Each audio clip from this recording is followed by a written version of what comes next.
বিসমিল্লাহির রহমানির রহিম। আজকের রাষ্ট্র কাঠামো মেরামতের উদ্দেশ্যে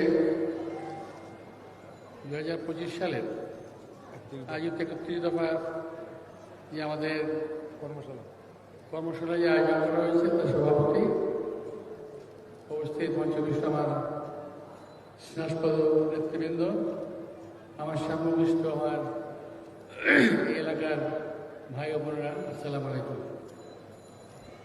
আমি দুঃখিত, একটুখানি অসুস্থ হয়ে পড়েছিলাম স্বাভাবিকভাবে। তো আমি প্রথমেই আমাদের নেতা অ্যাক্টিং চেয়ারম্যান তারেক রহমান সাহেবকে আন্তরিকভাবে ধন্যবাদ জ্ঞাপন করছি এই কারণে যে এই 31 দফা নিয়ে প্রণয়ন করেছিলেন এবং বিএনপি স্থায়ী কমিটির সকল সদস্যদের সামনে উনি এটা পেশ করেছিলেন বহু আগে 2023 সালে 22 অথবা 23 সালে যখন আওয়ামী সরকারের পতনের কোনো লক্ষণ ছিল না। আমরা একদিকে আন্দোলন করছি এবং দেশবাসীকে বিএনপি কি দিতে চায় এটাকে জনগণের সামনে বিএনপি পক্ষ থেকে আমরা তুলে ধরার চেষ্টা করেছি। এই 31 দফা আমাদের নেতা তারেক রহমানের অনেক চিন্তা ভাবনা এবং প্রচেষ্টার একটা ফসল। প্রিয় ভাইয়েরা, কিছুদিন আগে অর্থাৎ 5ই আগস্ট আওয়ামী সরকারের, খুনি সরকারের, লুটেরা সরকারের পতন ঘটল ছাত্র জনতার আন্দোলনের মাঝ দিয়ে। তখন কেউ জানতো না এই সরকারের পতন ঘটবে, কিন্তু আমরা আমাদের নেতা তারেক রহমানের নেতৃত্বে দেশনেত্রী বেগম খালেদা জিয়াকে অসুস্থ থাকা অবস্থায়ও ওনার নির্দেশনা মতো রাজপথে কিন্তু আমরা আন্দোলন করেছি। আমার মনে আছে বহুবার এই প্রেস ক্লাবে মিটিং করতে এসে পুলিশের পিটুনি, ধরপাকড়, বহু কিছুর শিকার আমরা হয়েছি। আবার এটাও মনে আছে যে এই যে স্কুল যেখানে আমরা আজকে সভা করছি, এই স্কুলের যে গলিটা দিয়ে আমরা আসছি, এই গলি দিয়ে আমরা অনেকে পুলিশের হাত থেকে রক্ষা পাওয়ার চেষ্টা করেছি, বিভিন্ন জায়গায় আশ্রয় নিয়ে। আমার অনেক আজও মনে পড়ে, আমরা যখন প্রেস ক্লাব থেকে চলে আসি, আমাদের এক নেতা, বিএনপির 2 নেতা, যে গাড়িতে 2 জন কিংবা 3 জন জায়গা হবে সেই গাড়িতে 5 জনের মতো উঠে বসেছে পুলিশের হাত থেকে রক্ষা পাওয়ার জন্য। কে কাকে রক্ষা করে? আমি ভাবছি আমাকে আমি রক্ষা করছি, ওরা ভাবছে ওরা বোধহয় তাদেরকে রক্ষা করছে। পুলিশ গাড়ি ঘেরাও করে ফেললো, গাড়ি থেকে আমাদের নেতাদেরকে নামিয়ে নিয়ে গেল। কি কারণে আমাকে ছেড়ে দিল? পরবর্তী পর্যায়ে সবাইকে ছেড়ে দিল। আমি বলতে যাচ্ছি যে আমি একটা ঘটনার কথা বললাম। আপনাদের আরো মনে আছে, এই প্রেস ক্লাবের সামনে আমাদের মহাসচিব ফখরুল ইসলাম আলমগীরের বুক থেকে আমাদের একজন সন্তানকে কেড়ে নিয়ে গেছিল পুলিশ। সেটার নাম সম্ভবত ছিল রাজ, সম্ভবত আমার যতটুকু মনে পড়ে। আবার এটাও মনে আছে যে আমাদের সামনে বসে আমাদের সন্তান সাথের পুত্র ইশরাক, সেও একজনকে ছিনে নেওয়ার চেষ্টা করেছিল। অর্থাৎ আমরা এটা বলতে চাচ্ছি, আমি কারো কোনো গুরুত্ব করছি না, আমি করছি বাস্তব ঘটনাগুলো যারা অনেকেই জানেন না কিংবা স্বীকার করতে চান না যে এই সরকারের পতনের পেছনে বিএনপির অনেক বলিষ্ঠ একটি ভূমিকা ছিল। সারা বাংলাদেশের জনগণ এই বিএনপিকে সমর্থন দিয়েছিল। আজকে অনেকে বলেন, আমার খুব কষ্ট হয়, আমরা মাঝে মাঝে বলেছি না, একসময় একটা বক্তব্য বলেছিলাম যে বিএনপি প্রাণ পাওয়ার চেষ্টা করেছে, কিন্তু প্রাণের ভয় তো ছিল। পুলিশের গুলির মুখে বিএনপির নেতা কর্মীরা যেভাবে জীবন দিয়েছে, বাংলাদেশের রাজনৈতিক ইতিহাসে এমন কোনো দল তৈরি হয় নাই মুক্তিযুদ্ধ ছাড়া। অথচ অস্বীকার করেন যখন যে বিএনপি কোনো ভূমিকা নাই, বিএনপি পলায়ন করেছিল, বিএনপি 28শে নভেম্বর কিছু করতে পারে নাই। কথাটাকে ঠিক হলো? আপনাদের মনে আছে 28শে নভেম্বর যখন আমরা পল্টনে ছিলাম, পল্টনের মাঠে বিএনপি অফিসের সামনে হাজার হাজার লক্ষ লক্ষ কর্মী সবাই ছিল, কিন্তু সরকারের কুচক্রের সামনে সেই দিন আমাদের মাইক বন্ধ করে দেওয়া হয়েছিল। আপনাদের মনে পড়বে ওই দিন আমরা কোনো মাইকে কোনো ইনস্ট্রাকশন দিতে পারি নাই। ট্রাকের মধ্যে আমি, ফখরুল ইসলাম সহ আরো কয়েকজন আমরা ছিলাম ওই ট্রাকের মধ্যে, কিন্তু আমরা কোনো দিক নির্দেশনা তখন দিতে পারি নাই। যা দিয়েছিলাম হ্যান্ড মাইকে দিয়েছিলাম, কিন্তু বড় মাইকের তার কেটে নিয়ে কিংবা মাইক বন্ধ করে দিয়ে আমাদের ওই দিন কোনো কমান্ড দিতে দেওয়া হয় নাই। ওই দিন যদি আমরা আমাদের কমান্ড আমাদের টিমকে বলতে পারতাম, ওই দিন সরকারের পতন হয়ে যেত। কিন্তু আমাদের কই সেদিন আমরা সেটা করতে পারিনি, কারণ মাইকটা বন্ধ করে দেওয়া হয়েছিল চারিদিক থেকে। প্রিয় ভাইরা, আমি এই কথাগুলো বললাম এই কারণে, অনেকে আজকে 5 তারিখের পরে বিএনপিকে খাটো করে দেখার চেষ্টা করছেন। আলহামদুলিল্লাহ, অনেকে আবার বিএনপিকে অনেক বড় করে ভাবার চেষ্টা করছেন এবং বিএনপি আগামীতে ক্ষমতায় যেতে পারে এই ভয়ে অনেকে বিএনপির বিরুদ্ধে বিষোদ্গার করছেন, বিএনপির বিরুদ্ধে নানান রকম কথাবার্তা বলছেন। অর্থাৎ একটা ভাষা, একটা অনেক প্রাচীন বাংলা অর্থাৎ সংস্কৃতে একটা কথা আছে, মারি ওরি যেভাবে পারি। অর্থাৎ বুঝতে পারছেন? ওরি অর্থ শত্রু, মারি ওরি যেভাবে শত্রু মারতে পারি, মারি ওরি যেভাবে পারি। বিএনপিকে ঘায়েল করার জন্য যা কিছু করা দরকার, দেশের ভিতর থেকে দেশের বাইরে থেকে ষড়যন্ত্র হচ্ছে। প্রধান অস্ত্র কি বিএনপির জনপ্রিয়তাকে দুর্বল করার প্রধান অস্ত্র হলো এখন বিএনপির ছেলেরা নাকি চাঁদাবাজি করে, বলে না? আচ্ছা, এই যে চাঁদাবাজ শব্দটা কি এর নতুন আসছে নাকি? বহু পুরনোকালের আদি শব্দ। এখন বিএনপির উপরে চালান করার চেষ্টা করা হচ্ছে, কারণ বিএনপি ক্ষমতায় যাবে কদিন পরে। দুর্বল করার কোনো জায়গা নাই। আমাদের নেত্রী, দেশ নেত্রী বেগম খালেদা জিয়া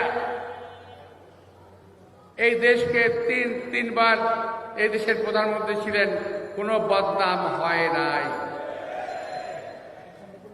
আমাদের নেতা জিয়াউর রহমান এই দেশের স্বাধীনতার ঘোষণা দিয়েছিলেন, স্বাধীনতা যুদ্ধ করেছিলেন, এই দেশকে স্বাধীন করেছেন, অনেক সুনাম কামিয়েছিলেন বিশ্বব্যাপী।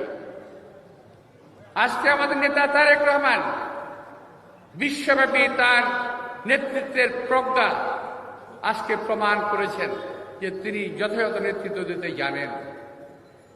এইটা আজকে বিভিন্ন রাজনৈতিক দলের ঈর্ষার কারণ হয়ে গেছে। প্রিয় ভাইয়েরা,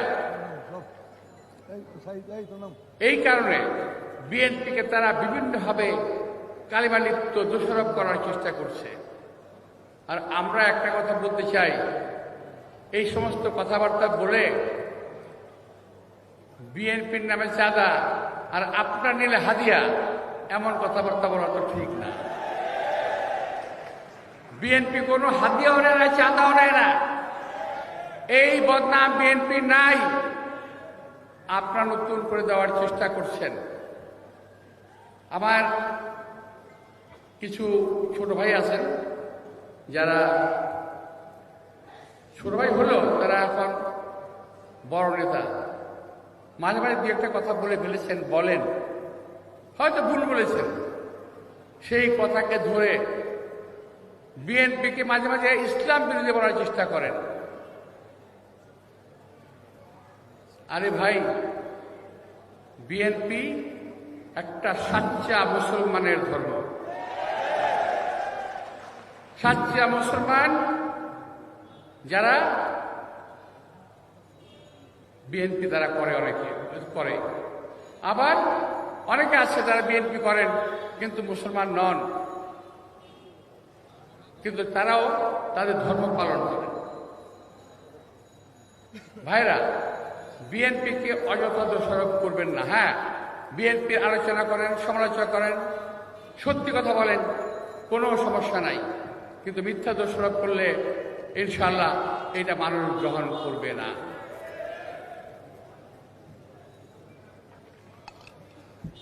আমরা বক্তব্য দিলে সেই বক্তব্যকে ভিন্নভাবে প্রচারিত করার চেষ্টা করা হয়, আমাদের বক্তব্যকে ভিন্ন খাতে প্রবাহিত করার চেষ্টা করা হয়। এগুলো কিন্তু ঠিক না। আজকে দেশের যে অবস্থা, কালকে আমাদের ছোট ভাই বিএনপির সিনিয়র যুগ্ম মহাসচিব রিজভী গতকাল পরশুর কথা বলেছে, আমরা এই সরকারের সমালোচনা করব, এই সরকারের মন্দটা আঙুল দিয়ে দেখিয়ে দেব, কিন্তু এই সরকারকে আমরা ব্যর্থ হতে দেব না। এই সরকারের ব্যর্থতার সঙ্গে এই দেশের স্বাধীনতা সার্বভৌমত্বের সম্পর্ক রয়ে গেছে, এই দেশের মানুষের গণতন্ত্রের কথা রয়ে গেছে, কথা বলার অধিকারের কথা আছে। সুতরাং এই সরকারকে সঠিক রাস্তায় চালানো হলো বিএনপির মূল লক্ষ্য। এই সরকারকে বিভ্রান্ত করা নয়, এই সরকারের খামখাই সমালোচনা করা নয়, এই সরকারকে সঠিক রাস্তা দেখানোই আজকে উদ্দেশ্য। আজকে যে ৩১ দফা রাষ্ট্র কাঠামো মেরামতের যে ৩১ দফা সামনে দেওয়া হয়েছে, আজকে এই সরকার বলছেন যে সংস্কার করবেন। আমি বলবো যে বিএনপি তারেক রহমানের প্রণীত ৩১ দফার মধ্যে আপনাদের সমস্ত সংস্কার রয়ে গেছে।